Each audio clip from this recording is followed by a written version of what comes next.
അസ്സലാമു അലൈക്കും വറഹ്മത്തുള്ളാഹി.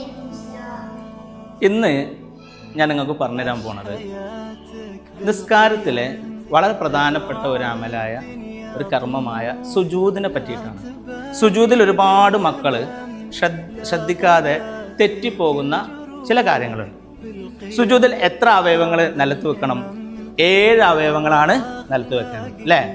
എത്ര അവയവങ്ങൾ? 7 അവയവങ്ങൾ. അതിൽ പ്രധാനമായിട്ടും ശ്രദ്ധിക്കേണ്ടത് 1, 2 കാൽവിരലുകളുടെ പള്ള, 2 മുട്ടിൻകാല്, 3 മുൻകൈയിൻ്റെ പള്ള, 4 നെറ്റി. ഈ അവയവങ്ങളാണ് നിസ്കാരത്തിൽ നിലത്ത് വെക്കേണ്ടത്. ഇത് വെക്കാതിരുന്നാൽ നിസ്കാരം ശരിയാകൂല.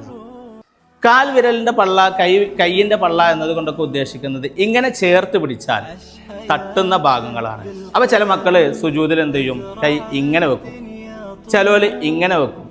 ഇങ്ങനെയൊക്കെ വെച്ചാൽ സുജൂദ് ശരിയാവുമോ? ഇല്ല. എങ്ങനെ തന്നെ വെക്കണം? ഇങ്ങനെ അമർത്തിയിട്ട് തന്നെ വെച്ചാൽ മാത്രമേ സുജൂദ് എന്താകുള്ളൂ? ശരിയാകുള്ളൂ. അതേപോലെ തന്നെ കാൽ വിരലിൻ്റെ പള്ള വെക്കുമ്പം ചിലവർ തെല്ല് വെക്കും. ഇങ്ങനെ വെച്ചാൽ പറ്റുമോ? ഇല്ല. അമർത്തിയിട്ട് ഇങ്ങനെ തന്നെ വെക്കണം. ചെറിയ നിസാര കാര്യങ്ങളെ കൊണ്ട് നമ്മുടെ അമലുകൾ എന്ത് ചെയ്യാൻ പാടില്ല? ബാത്തിലായി പോകാൻ പാടില്ല. അപ്പോൾ ആ കാര്യങ്ങൾ ശ്രദ്ധിച്ചിട്ടായിരിക്കണം നമ്മൾ നിസ്കാരം നിർവഹിക്കേണ്ടത്. അല്ലാഹു തആല നല്ല നിലയ്ക്ക് നിസ്കരിക്കാൻ തൗഫീഖ് നൽകട്ടെ. അസ്സലാമു അലൈക്കും വറഹ്മത്തുള്ളാഹി.